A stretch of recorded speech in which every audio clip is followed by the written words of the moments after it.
يلا. السلام عليكم. ازيك يا حبايبي؟ عاملين ايه؟ اللهم صل على النبي. النهارده بقى نعمل الطحينه اللي هتعجبكم قوي. كفايه انها نضيفه واحلى من بتاع بره. النهارده تروحي تجيبي علبه صغيره كده بيقول لك ب10 جنيه، فدي اوفر واحلى واحسن من بره.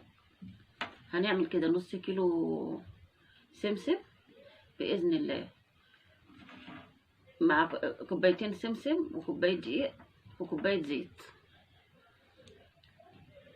دول كده هنضربهم بقى في الخلاط.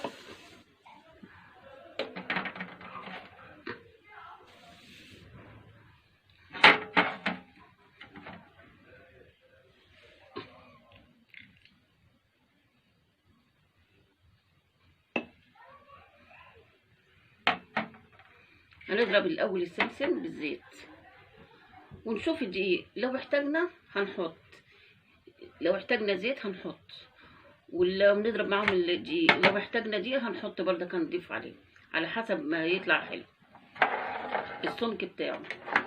هضربه واجيلكوا اوريكم.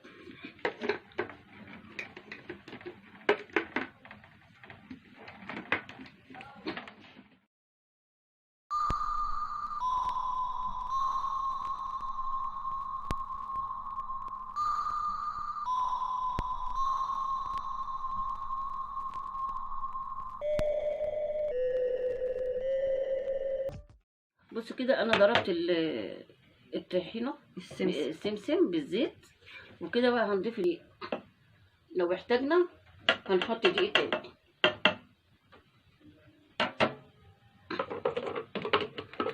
على فكره انا احتجت حبه زيت تاني بتاع نص كوبايه.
بصوا يا حبايبي كده الطحينه اخدنا كده، ضربتها، اخدنا كوبايتين سمسم، كوبايه ونص دقيق، كوبايه ونص زيت.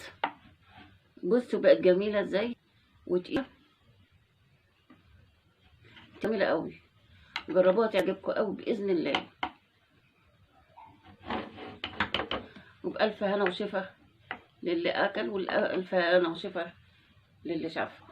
ان شاء الله تعجبكم باذن الله ان شاء الله. واتمنى ان الفيديو النهارده يكون عجبكم، لانها من وصفات مامتي وان شاء الله باذن الله اتمنى ان انتم تدعموا القناه وتشتركوا فيها وتفعلوا الجرس عشان يوصل كل جديد من اكلات مامتي الجميله.